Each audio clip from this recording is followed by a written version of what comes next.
કશું નહીં કર્યું, ફ્રી કિટ મળી હતી, મારે કોઈકને તો આપવી પડશે ને, પૈસા નહીં લેવાના એના, મારે એના માટે સ્પેશિયલ મહેનત કરવાની નથી. તો પહેલા મહિને મને કેટલા મળ્યા? 20. બીજા મહિને બી મને 20 જ મળે.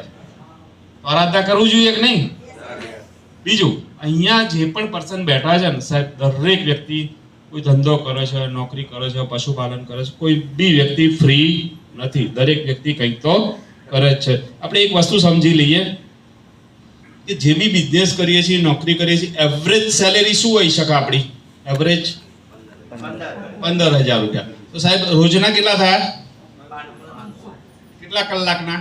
8 કલાક. સાહેબ મને 8 કલાકમાંથી 1 કલાક આપી શકો? 8 કલાક કામ કર્યા પછી તમે ઘરે આવો છો, તમે થાકી ગયા આવો છો, તો સુઈ જાઓ છો જમીન? 1 કલાક તો ફ્રેશ થવાનું જોઈએ. કાં ટીવી જોઈશું, કાં મોબાઈલ જોઈશું, ચાની કીટલીએ પાનના ગલે ચક્કર મારીશું, એ વગર સુઈ જવાય? ઊંઘે નહીં આવે. 1 કલાક લઈએ છીએ કેમ આપણે? 100% 1 કલાક. એ 1 કલાક બેગ લઈ અને કોઈ મિત્રને મળી શકાય? એક પોલિસી મળી શકે? સપોઝ 500 ની લીધી, 1000 ની લીધી, 2000 ની કોઈ પણ પોલિસી લીધી. સપોઝ દાખલા તરીકે 1000 રૂપિયા સમજીએ, એક પોલિસી 1000 ની લીધી 1 કલાકની અંદર. તમે 1 કલાકમાં એક પોલિસી જઈ શકે? ઘણા તો 5-10 મિનિટમાં લઈને આવતા રહી છે.